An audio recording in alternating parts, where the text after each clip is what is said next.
Just bounce to this.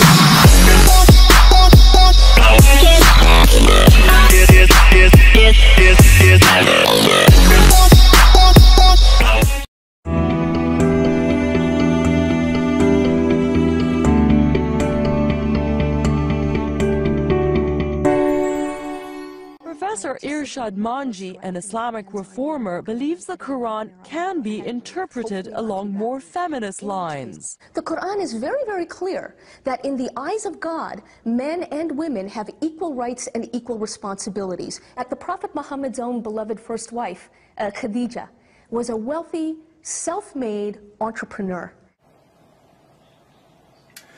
All right, ABC, you've finally managed to tick me off. You just told millions of people that according to Islam, men and women have equal rights and responsibilities before Allah. And what evidence does Irshad Manji give? She says that Khadija was a wealthy, self-made entrepreneur.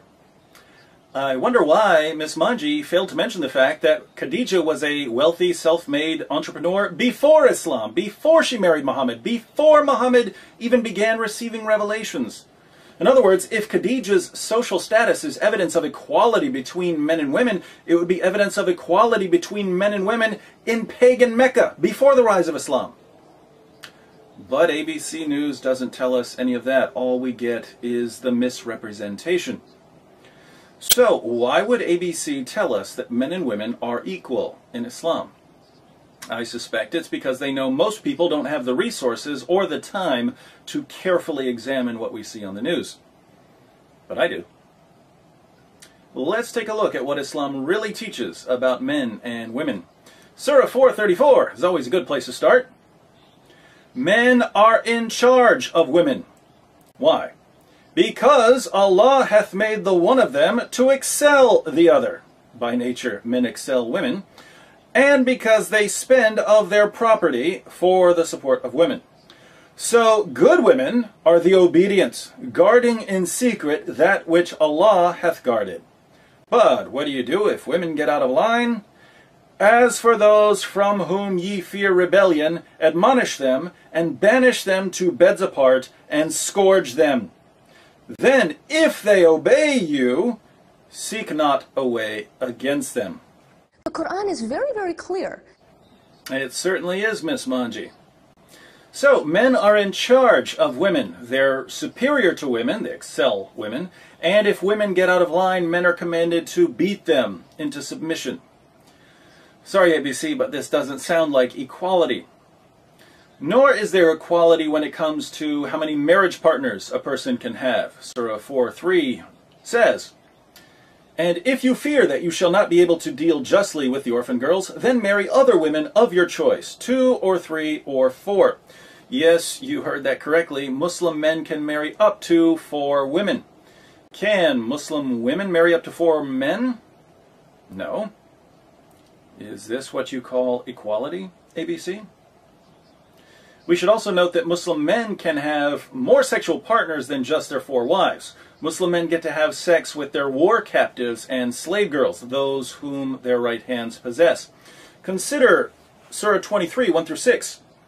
The believers must eventually win through, those who humble themselves in their prayers, who avoid vain talk, who are active in deeds of charity, who abstain from sex, except with those joined to them in the marriage bond, or the captives whom their right hands possess, for in their case they are free from blame." What I find rather horrifying is that Muslims can have sex with their captives and slave girls, even if the captives and slave girls are married. Surah 4:24 declares that a Muslim man can't have sex with a married woman unless she's a captive or a slave girl. The verse reads, "Also forbidden are women already married, except those captives and slaves whom your right hands possess." Do Muslim women get to have sex with their captives and slaves? No. That's not equality.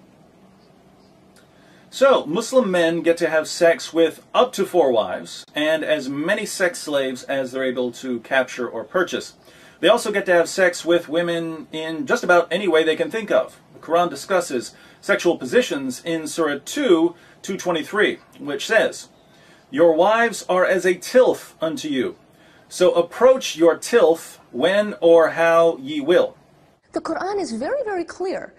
Let's look at a typical commentary on this verse. Tafsir Jalalain reads, "Your women are a tillage for you, that is, the place where you sow the seeds of your children. So come to your tillage, that is, the specified place, the front part, in whichever way you wish, whether standing up, sitting down, lying down, from the front or the back." Do women get to demand sex in any position they see fit? No. That's not equality. So, things are certainly unequal in this life. What about the afterlife? In our video exposing the raisins myth, we saw that in paradise, Muslim men will receive a number of huris, large-breasted virgins who are made to be the ultimate sex slaves. Will women receive huris? No, they'll continue being the wives of Muslim men. The only difference is that in paradise, women will now have to share their husbands with specially designed sex machines called huris.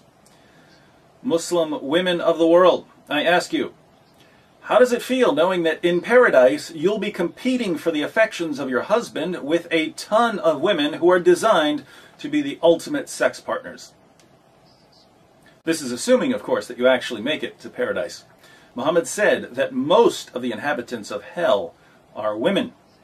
The Prophet said, "I saw the hellfire, and I had never seen such a horrible sight. I saw that most of the inhabitants were women."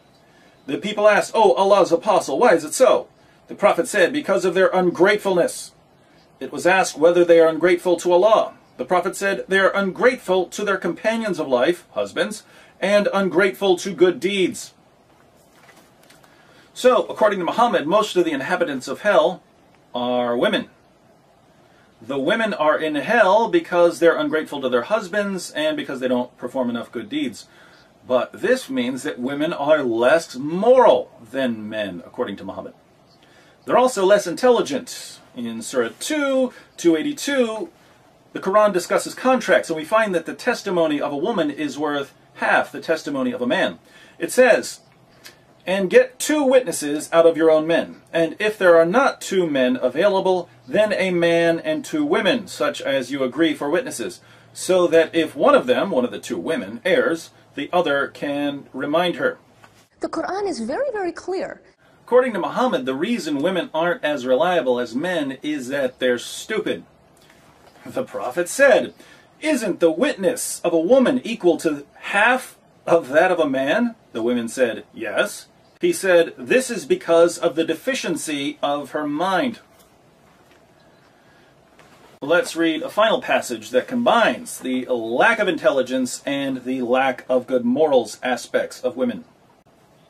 Muhammad said, "O womenfolk, you should give charity and ask much forgiveness, for I saw you in bulk amongst the dwellers of hell." A wise lady among them said, "Why is it, Messenger of Allah, that our folk are in bulk in hell?" Upon this, the Holy Prophet observed, "You curse too much and are ungrateful to your spouses. I have seen none lacking in common sense and failing in religion, but at the same time robbing the wisdom of the wise, besides you." Upon this, the woman remarked, "What is wrong with our common sense and with our religion?" He, the Holy Prophet, observed, "Your lack of common sense can be well judged from the fact that the evidence of 2 women is equal to 1 man. That is a proof of the lack of common sense."